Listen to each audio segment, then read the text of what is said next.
नमस्कार, NNC news में आपका स्वागत है। मैं हूं लोकेंद्र त्यागी और आप देख रहे हैं न्यूज नाइट। अब खबरें विस्तार से।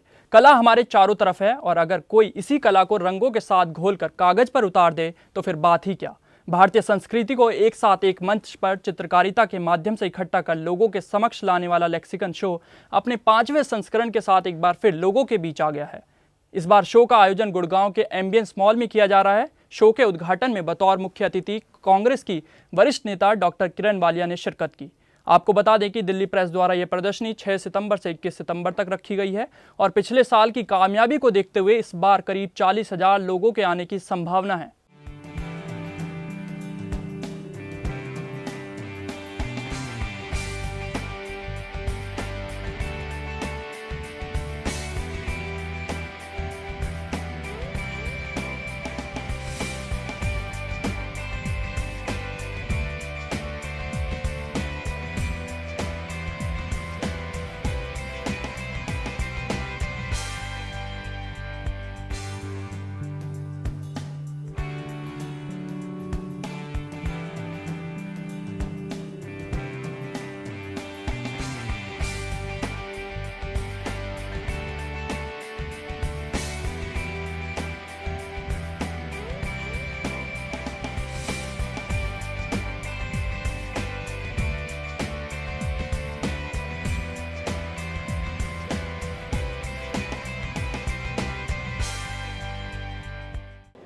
सर, आपको कितने साल हो गए हैं इस प्रोफेशन में? देखिए, जो पेंटिंग्स हैं मैं तो ये बचपन से बना रहा हूँ और लेकिन प्रोफेशन में मैं 82 से हूँ। ये बहुत अच्छी शुरुआत है कि एक ऐसे पब्लिक प्लेस में ये एग्जीबिशन लग रही है। यहाँ पे इतने लोग आते हैं, हज़ारों लोग आते हैं देखने के लिए। आपकी पेंटिंग में ज़्यादातर मतलब लेडीज़ दिख रही हैं, तो मतलब इसको आपने क्यों चुना? मैं खुद एक गर्ल हूँ और आई बिलीव कि हर इंडियन गर्ल बचपन से हमारे इंडियन कल्चर और स्पिरिचुअलिटी के साथ जोड़ी जाती है थ्रू हर पेरेंट्स। इसमें मैंने हर वो एक एलिमेंट डाला है जो एक कोई भी शुभ कार्य में हम यूज़ करते हैं। और ग्रीन कलर वास्तु का लिया है। कहते जो बोला जाता है हरा कलर खुशहाली का होता है, for the happiness, positivity, for हर हाउस, फॉर हर any kind of work, for the thing she used to arm that thing. Gurgaon के एम्बियंस मॉल में दिल्ली प्रेस ने अपनी 5वीं द लेक्सिकन आर्ट नामक आर्ट एग्जीबिशन का आयोजन किया, जिसमें बतौर चीफ गेस्ट मौजूद रहीं कांग्रेस की नेता डॉक्टर किरण वालिया, जिन्होंने न केवल पेंटिंग्स का जायजा लिया बल्कि कलाकारों की मेहनत को भी सराहा। क्या कुछ कहना है डॉक्टर किरण वालिया का, उनसे बात की हमारे संवाददाता पूजा शर्मा ने। आज हम मौजूद हैं गुड़गांव के एम्बियंस मॉल में, जहां पर द लेक्सिकन आर्ट शो लगाया गया है और इसकी ओपनिंग सेरेमनी में आज मौजूद रही हमारे साथ कांग्रेस की सीनियर लीडर डॉक्टर किरण वालिया। कैसा रहा उनका एक्सपीरियंस, आइए जानते हैं उनसे। नमस्कार मैम। मैम, आपने इतने सालों में बहुत कुछ देखा होगा पेंटिंग के ज़रिए से। आज हमारे यहाँ पे यंग जो आर्टिस्ट होते हैं उन्होंने यहाँ पे एग्जीबिशन लगाया है, कैसा लग रहा है आपको आके? मुझे बहुत अच्छा अनुभव हो रहा है। ना केवल एक मौका दिया बहुत से उस तरह के कलाकारों को, चित्रकारों को, जिन्होंने अपनी कृति को यहाँ पर पेश किया है, और बहुत एक स्तर जो है। और सबसे बड़ी बात ये कि जो मैंने जाना यहाँ आकर कि ये ऑनलाइन भी अपने जो आर्टिस्ट हैं उनको बढ़ावा देते हैं, उनकी पेंटिंग्स को सेल करते हैं। तो हमारे देश में आजकल इस भागती हुई दुनिया में, जिसमें कि सब लोग को चिंता है, गणित सा जीवन हम बिता रहे हैं, जमा घटा कर रहे हैं, किस चीज़ का फ़ायदा है, नुकसान है, तो ये अपने आप में अंदर के जो भाव हैं और एक इंसान को बनाते हैं, और इंसान के अंदर ये खूबसूरती भगवान ने दी है जिसके भी, उसकी जो कॉन्शियसनेस है उसका एक डायमेंशन है अलग, जो हर एक में नहीं होता। कि मौका दिया और काफ़ी सालों से दे रहे हैं, बहुत मैगजीन्स भी दे रहे हैं, तो एक अभिव्यक्ति का जो मौका वो चाहे आर्ट के ज़रिए दें या मैगज़ीन के ज़रिए दें, वो लगता है उनके लिए बहुत बड़ा प्रेम। मैम, एक और आपसे क्वेश्चन था। आजकल के जो यंग बच्चे हैं, आपको लगता है कि वो पेंटिंग की गहराई को समझते होंगे? बच्चे में अगर ये है उसके अंदर किसी भी तरह की उसमें क्षमता, उसको ज़रूर उभारना चाहिए। वो अपने फॉर्म को किस तरह से परफेक्ट करे, उसका बहुत स्कोप होता है। तो हमें क्या मालूम किसके अंदर है, तो मौका दिया जाना चाहिए। मैम एक और चीज़ कि आजकल टीवी और ब्रॉडकास्टिंग का ज़माना आ गया है, तो इसके चलते आपको नहीं लगता है कि पेंटिंग थोड़ी पिछड़ी हुई हो गई है? ये जो तरीका है इनका, जिस तरह से मॉल में ले आए हैं इसको, हमें कला को लोगों के पास ले जाना चाहिए। अब वो कला है, चाहे वो स्कल्पचर है, चाहे वो शायरी है, चाहे वो म्यूज़िक है या डांस फॉर्म है, सब कला के फॉर्म हैं। तो इस तरह की जगहों पे आप ले जाएं। जैसे दिल्ली में राजीव चौक एक जगह बन गई जहाँ पर तरह तरह का म्यूज़िक का प्रेजेंटेशन का मौका दिया जा रहा है। तो आप हैरान होंगे कि वहाँ पर मेट्रो कोई इस तरह की वो नहीं है कि इनवाइट्स हैं, मेट्रो लेकर भरा रहता ऑडियंस। तो लोगों में शौक़ है और लोगों को हमें ही मौका देना पड़ेगा इस नीरस जीवन में, जो कि हमने एक व्यापार बना लिया जीवन को, सिर्फ पैसे कमाने का और उसी की तरफ जो भाग दौड़ है।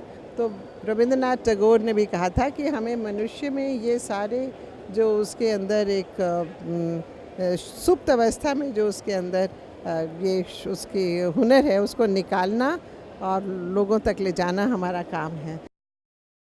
और अब बात जम्मू कश्मीर की। जम्मू कश्मीर में आई बाढ़ से लगभग पूरा कश्मीर जन्नत से बदलकर नरक में तब्दील हो चुका है, लेकिन प्रशासन की तरफ से लोगों को मदद नहीं मिल पा रही है। जी हां, भीलवाड़ा में करीब 150 से अधिक लोगों के फंसे होने की खबर है, लेकिन 24 घंटे से अधिक समय हो चुका है और अभी तक इन लोगों से किसी भी तरह का कोई संपर्क नहीं हो पा रहा, जिसके चलते बाढ़ में फंसे लोगों के गुस्साए परिजनों और राज्य घुमंतु बोर्ड की सदस्य नारायणी बागरिया ने राजस्थान और कश्मीर सरकार पर आरोप लगाते हुए कहा कि यह दोनों ही सरकारें किसी भी तरह की मदद का हाथ आगे नहीं बढ़ा रही हैं।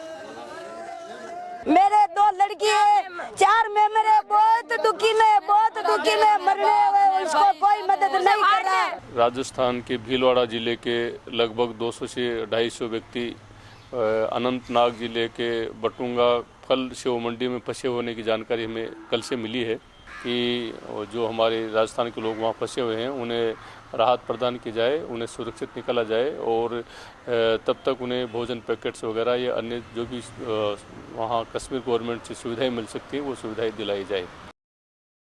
जम्मू कश्मीर में बाढ़ और भूस्खलन से आई तबाही का जायजा लेने रविवार को प्रधानमंत्री नरेंद्र मोदी ने हवाई दौरा किया। इस दिल दहला देने वाली भीषण बाढ़ का पूरा दौरा करने के बाद प्रधानमंत्री ने इस पर दुख जताते हुए कहा कि इस घड़ी में पूरा देश जम्मू कश्मीर के साथ है और साथ ही राज्य सरकार को 1000 करोड़ रुपए की आर्थिक मदद देने की घोषणा भी की।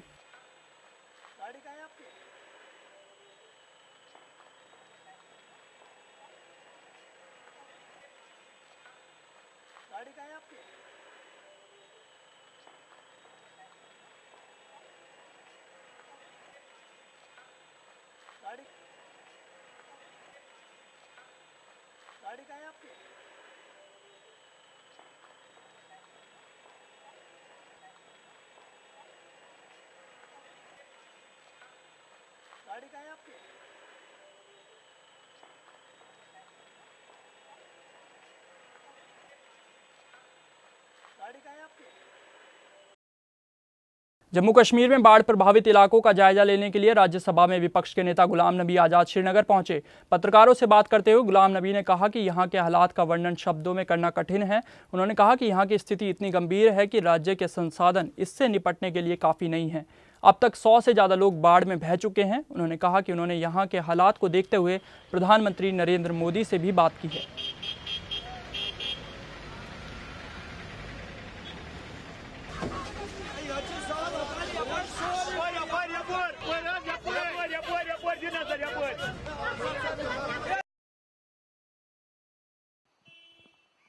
Well, I would like to say that the situation is very, very grave.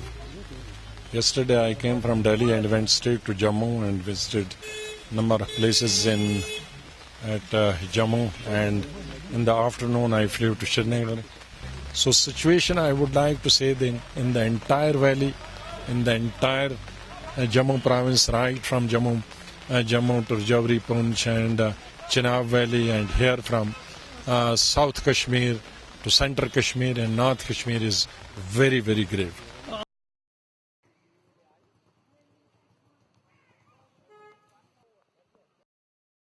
Ghaziabad के मोहन नगर इलाके में स्थित कृष्णा डेंटल कॉलेज में चल रहे 2 दिवसीय अखिल भारतीय महिला समन्वय सम्मेलन में आरएसएस के प्रमुख मोहन भागवत ने लव जिहाद के मामले पर महिलाओं को सतर्क और सुरक्षित रहने को कहा।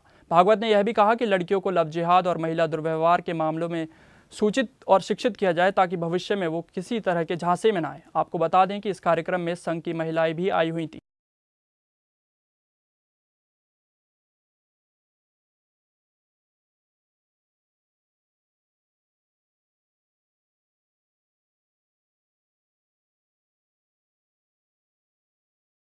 सुकना जमीन घोटाले के मामले में आर्म्स फोर्सेस ट्रिब्यूनल AFT की ओर से सेना के पूर्व कमांडर PK रथ को क्लीन चिट मिल गई है, जिस पर PK रथ ने कहा कि इस फैसले से उनका पक्ष सही साबित हुआ है। लेकिन पूर्व सेना प्रमुख और केंद्रीय मंत्री VK सिंह का कहना है कि इस मामले की पूरी बारीकी के साथ जांच नहीं की गई है। साथ ही VK सिंह ने कहा कि सरकार को इस फैसले को चुनौती देनी चाहिए। गौरतलब है कि पूर्व कमांडर PK रथ पर पश्चिम बंगाल में जमीन घोटाले के आरोप लगे थे, जिसके लिए उन्हें दंडित किया गया था, लेकिन AFT ने अब PK रथ को क्लीन चिट दे दी है। देखिए, दो तीन चीज समझिए। पहली चीज, मीडिया ने एक लाइन ली,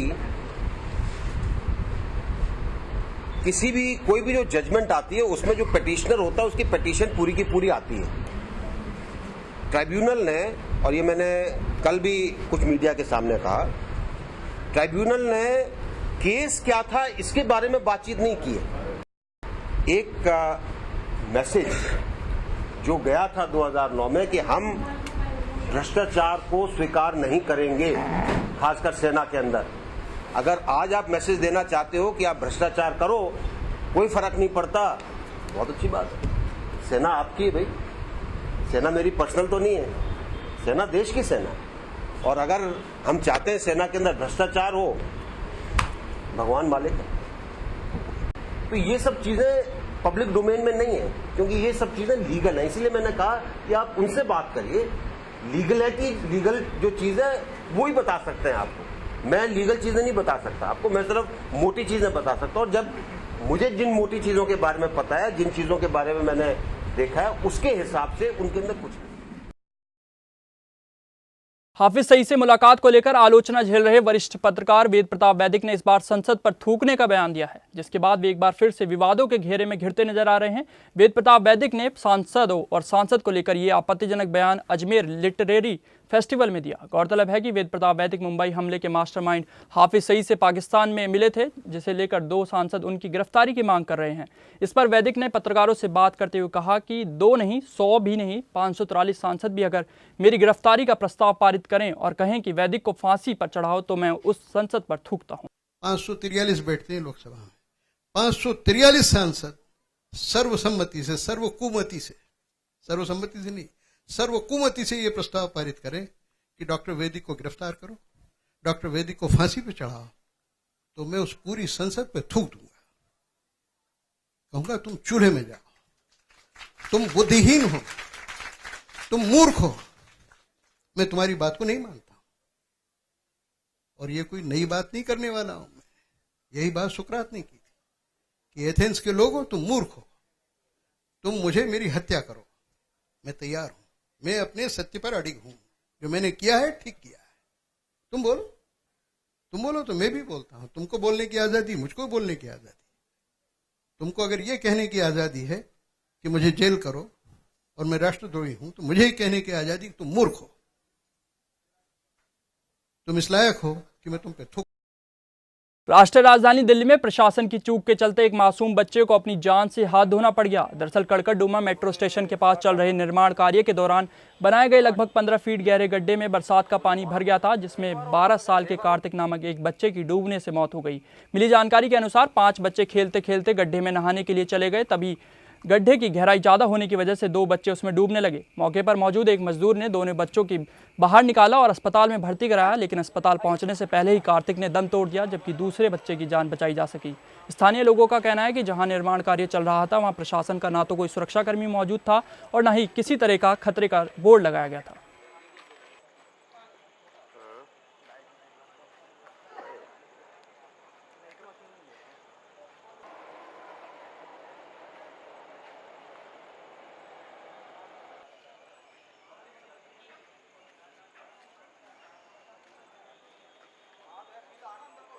सर, घटना ये हुई थी कि बच्चे यहाँ पर खेलने आए थे, उनको ये पता नहीं था कि कितना गहरा गड्ढा है, और वो खेलने के बहाने उन्होंने सोचा पानी कम है, यहाँ पे कोई गार्ड वगैरह कुछ नहीं था, तो वे वैसे नहाने के बहाने कूदे, तो किसी ने कोई भी कुछ नहीं देखा। और वो एकदम ही वे कूदने नहाने लगे। नहाने के बाद में वे 2 बच्चे नीचे डूब गए थे, 3 बच्चे तो निकल गए बाहर, किसी ने कुछ नहीं देखा। फिर 2 बच्चे को जैसे तैसे निकाल गए, एक नीचे ही दबा हुआ था, वो एकदम ख़त्म हो गया। आज यहाँ पे लगभग 4 साढ़े 4 बजे 5 बच्चे, ये आर्यनगर गांव है, यहीं के 5 बच्चे यहाँ पे खेल रहे थे और खेलते खेलते ही उसमें से 2 बच्चे यहाँ पर डूब गए। 2 में से एक बच्चे को तो एक मजदूर जो था यहाँ पे उसने देख लिया, किस तरह से निकाल लिया। दूसरे बच्चे की यहाँ पे मृत्यु हो गई। यहीं के स्थानीय लोग ही उसको जो है पुलिस स्टेशन हॉस्पिटल ले गए और फिर जाके पुलिस वहाँ पे हॉस्पिटल में आई है, जहाँ पे उसको डॉक्टरों ने डेथ डिक्लेयर कर दिया।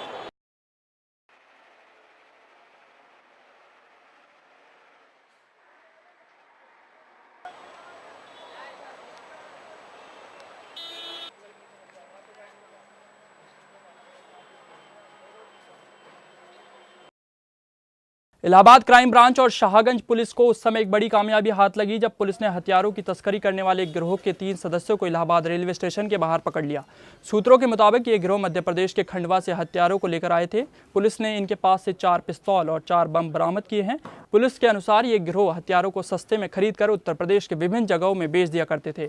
पुलिस का कहना है कि इस मामले की जाँच चल रही है और इस गिरोह से जुड़े अन्य सदस्यों की तलाश जारी है।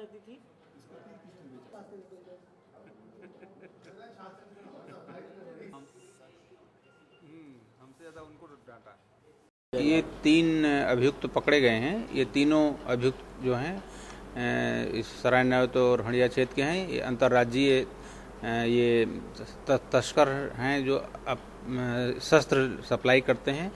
ये खंडवा मध्य प्रदेश से लाते हैं और गोरखपुर, इलाहाबाद और अन्य जगहों के अपराधियों को बेचते हैं। ये बताया गया कि ये 3-4 हज़ार रुपये में प्रति ट्रिप लाते हैं और यहाँ पर ज़्यादा दामों में बेचते हैं और इनके विरुद्ध जो है मुकदमा पंजीकृत करके जेल भेजा जा रहा है।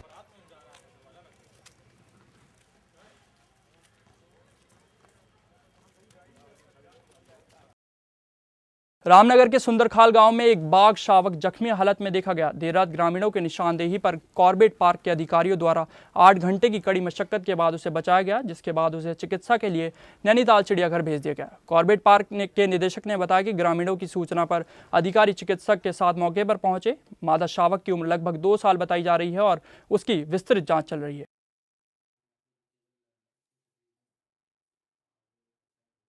देर शाम पनोद नाले के पास एक बाघ के शावक को देखा गया जो कि घायल था और घिसट कर चल रहा था वहाँ।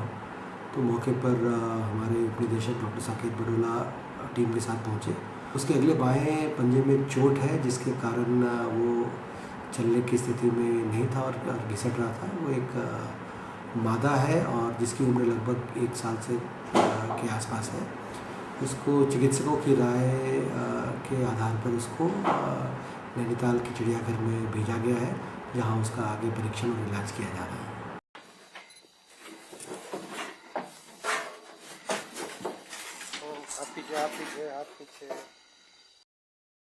उत्तर प्रदेश के लखीमपुर खीरी जिले के थाना नीमगांव इलाके के सहरुआ गांव में देर रात पुलिस ने एक अवैध रूप से चल रहे असलाह फैक्ट्री में छापा मारकर 4 लोगों को रंगे हाथ गिरफ्तार कर लिया। दरअसल कुछ दिन पहले पुलिस को गुप्त सूचना मिली थी कि इस इलाके में असलाह बनाने की अवैध फैक्ट्री चलाई जा रही है। मिली सूचना के अनुसार पुलिस ने जब पता किया तो यह बात सच निकली और तुरंत पुलिस ने फैक्ट्री में धावा बोल दिया, जिसमें रंगे हाथों काम करते हुए 4 लोग पकड़े गए और साथ ही साथ भारी तादाद में असलहे व असलाह बनाने का सामान और औजार बरामद किए गए हैं। आपको बता दें कि पुलिस ने चारों आरोपियों को गिरफ्तार कर लिया है और पूरे मामले की जांच में जुट गई।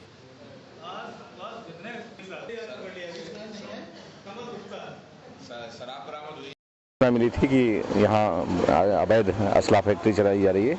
उसी में एसओ नीमगांव ने अपनी पार्टी के साथ दबिश दिया था। उसमें एक प्रमोद नाम का आदमी जो इसके पहले भी 2 बार जेल जा चुका है और NBW जारी है उसका, और फैक्ट्री निर्माण करने में ही, फैक्ट्री के चलाने के संदर्भ में ही वो जेल जा चुका है। वो गिरफ्तार किया गया। उसके साथ साबिर नाम का एक आदमी और गिरफ्तार किया गया। ढेर सारे असलहे बने हुए तमंचे बरामद हुए हैं। उनके साथ खोखा कारतूस वगैरह भी बरामद हुई है। और अब बात दिल्ली की। दिल्ली के गोल डाग खाना क्षेत्र के निकट बाबा खड़क सिंह रोड के पास तेज गति से आ रही एक एक्सयूवी कार एक पेड़ से टकरा गई। कार में एक महिला समेत 4 लोग और मौजूद थे। एक प्रत्यक्षदर्शी ने इस पूरी घटना के बारे में जानकारी देते हुए बताया कि यह कार बहुत तेज गति से अशोक रोड से आ रही थी, तभी अचानक गाड़ी अनियंत्रित होकर पेड़ से टकरा गई। आपको बता दें कि स्थानीय लोगों ने घायल 4 यात्रियों को पास के अस्पताल में भर्ती करा दिया है।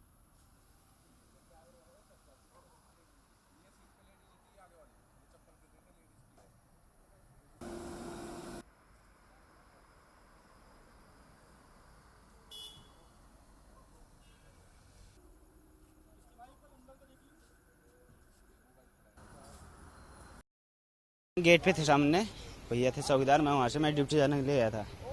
जैसे वहाँ से गोल डाक खाना के सामने से गाड़ी आई थी, आगे से सैयार थी, यहाँ से थोड़ा सा स्पीड पकड़ी। जैसे हमने देखा एकदम आवाज़ आई, यहाँ से वैसे खुद ही डिवाइडर क्रॉस करके यहाँ पहुँच गए। डिवाइडर को क्रॉस करके यहाँ पे कितने लोग थे इसके अंदर? इसके अंदर 4 बता रहे, मैं तो ड्यूटी चला गया था उस टाइम। हाँ सर, लड़के थे सारे? एक लेडीज था। लेडीज भी आगे 4 लड़के और एक लेडीज थी? हाँ 3 लड़के 1 लेडीज थे आगे। किसी को ज्यादा चोट वोट लगी? किसी को चोट आगे लगी है थोड़ा बहुत।